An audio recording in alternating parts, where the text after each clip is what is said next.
తిరుపతి పర్యటనకు విచ్చేసిన కేంద్ర మంత్రి ప్రహ్లాద్ జోషికి మంగళవారం ఉదయం తిరుపతి రైల్వే స్టేషన్లో కూటమి నాయకులు ఘన స్వాగతం పలికారు. రాష్ట్ర మంత్రి గొట్టిపాటి రవికుమార్, తిరుపతి ఎమ్మెల్యే ఆరణి శ్రీనివాసులు, బీజేపీ నాయకులు గుండాల గోపీనాథ్ రెడ్డి, టీటీడీ బోర్డు సభ్యులు భానుప్రకాష్ రెడ్డి తదితరుల ఆధ్వర్యంలో మంత్రికి ఘనంగా స్వాగతం పలికి సత్కరించారు. ఈ సందర్భంగా మంత్రి రాష్ట్రంలో కూటమి ప్రభుత్వ పాలనపై నాయకులతో చర్చించారు.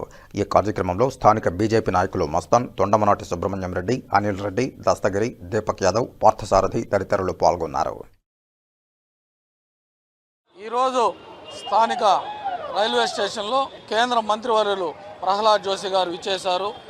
ఆయనకు ఎన్డీఏ కూటమి నాయకులు, స్థానిక ఎమ్మెల్యే గారు, అలాగే రాష్ట్ర మంత్రి గారు, బీజేపీ నాయకులు, కార్యకర్తలు అందరూ కలిసి ఘనంగా స్వాగతం పలికాము. ఆయన మంత్రి గారు ఈరోజు వచ్చింది కారణం, మన ఆంధ్రప్రదేశ్లో కూటమి గవర్నమెంట్ 2 సంవత్సరాలు విజయ యాత్రను ప్రతి ఒక్కరికి సంక్షేమ పదాలు ఏ విధంగా అందుతున్నాయనే దాని మీద సభ ఏర్పాటు చేశారు. కొన్ని అనివార్య కారణాల వల్ల ఈరోజు కాకుండా 12వ తేదీకి వాయిదా పడింది. ఏమైనా కేంద్ర మంత్రి గారు నిన్నే బయలుదేరేశారు కాబట్టి ఇక్కడ తిరుపతికి విచ్చేశారు. మేమంతా స్థానిక నాయకులు, కూటమి నాయకులు, భారతీయ జనతా పార్టీ నాయకులు, ముఖ్యంగా కార్యకర్తలు, అలాగే యువమోర్చా నాయకులు అందరూ కలిసి మంత్రి గారిని ఘనంగా స్వాగతం పలికాము. ప్రధానమంత్రి నరేంద్ర మోడీ గారి అభివృద్ధి సంక్షేమ కార్యక్రమాలు 12 సంవత్సరాలు అయింది. ప్రతి ఒక్కరూ, అందరికీ సంక్షేమ పథకాలు అందుతున్నాయి.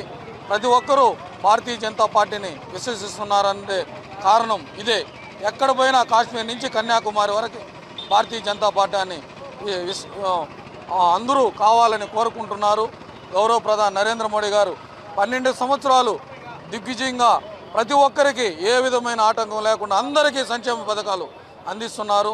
ఆయనకి ప్రత్యేక ధన్యవాదాలు తెలుపుతున్నాం.